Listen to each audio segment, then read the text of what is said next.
Thanks for staying with us on The Real Story. Republican gubernatorial candidate Bob Stefanowski recently announced a tax cut plan to permanently eliminate 200 of what he calls nuisance taxes here in Connecticut. State Democrats call this plan silly, saying Governor Lamont has already made more impactful tax cuts. But Stefanowski says his plan could save residents money. Joining me now, James Thorson, professor of economics at Southern Connecticut State University. He's been a part of Southern for over 30 years now, and his research includes much about local economic development. James, thanks so much for being with us today. Thank you for inviting me.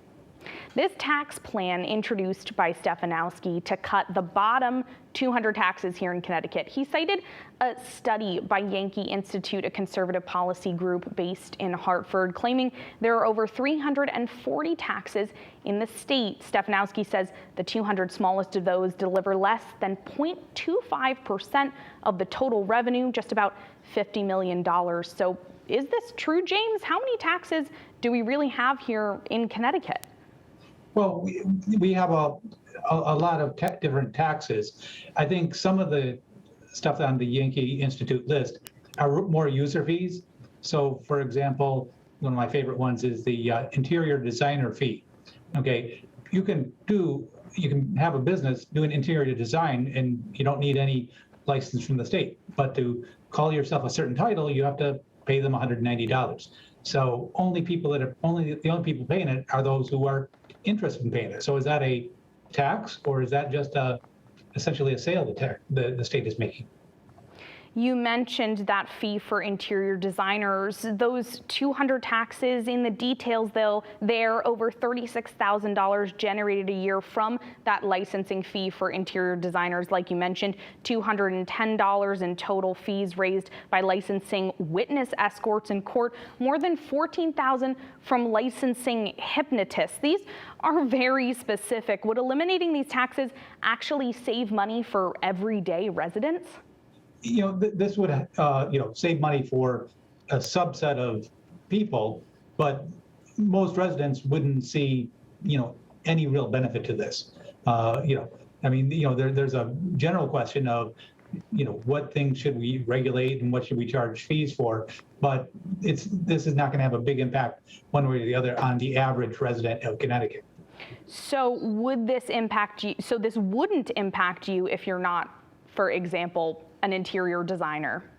Well, actually, most interior designers, it doesn't impact anyways, because there's about 800 interior designers in Connecticut. Only about a quarter of those actually pay this fee, according to, the numbers they're having here. So, this only affects a very small subset of interior designers. Now, Stefanowski says if he's elected, he'll immediately direct the state revenue department to stop collecting those 200 taxes, then pass legislation to repeal them. Can he do that? Can he direct the department to just stop collecting these taxes? That is a legal question, and I'm not really able to answer that. I'm sure, he can try to do that, and I'm sure that it will probably end up in a court someplace, or somebody's going to try to stop him. But the real answer is, well, maybe. Well, I guess we would see. I just think the whole issue is kind of, we need to focus on bigger things in the state of Connecticut.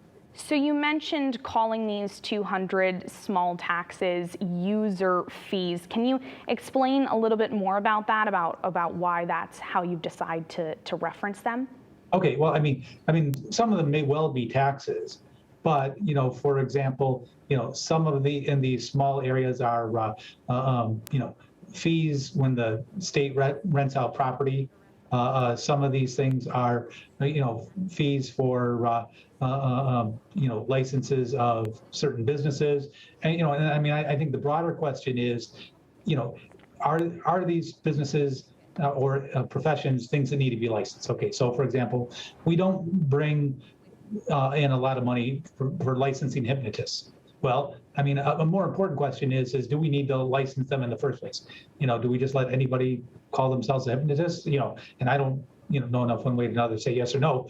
But that I think is the broader question. And I think, a broader question would be, what kinds of things, can the state do to be a little more business friendly while, protecting the public? That I think is a more important thing.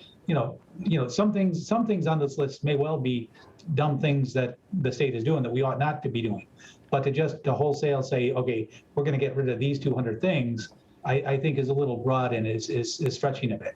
So now you mentioned about could these be things that we really need to be licensing or charging user fees or even taxes for. State Dems do acknowledge it's worth looking at these 200 taxes. Would you agree there then? Oh yeah, I mean, I think, looking at what regulations we have in general is a good thing. Because in Connecticut we do a lot of things just because we've historically done them. So to have somebody come in and say, hey, is this something that is important to be doing, or not to be doing, then I think that actually is a good thing.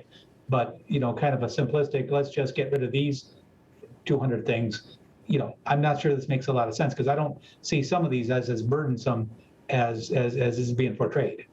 Now, state Democrats say this plan is nickels and dimes compared to the approximately $600 million in tax cuts Governor Lamont approved earlier this year. It is one of the largest cuts in state history, but more than half of the relief is just one time. How much impact does that tax plan have for residents?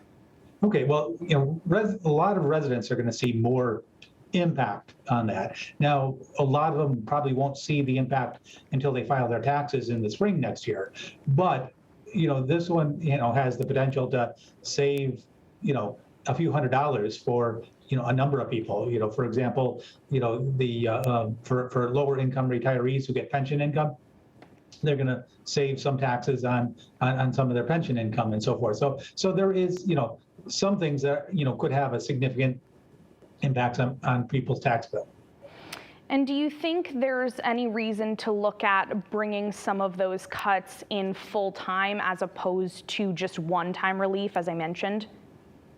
Well, I think that one of the things that the state of Connecticut needs to do is to figure out how much revenue they need every year, and then come up with a sustainable plan for collecting it. I think that one of the problems that the state has is that we cut taxes when times are good, but frequently times are not good. And so if we make certain tax cuts permanent, could we end up in a crisis 2 years down the road?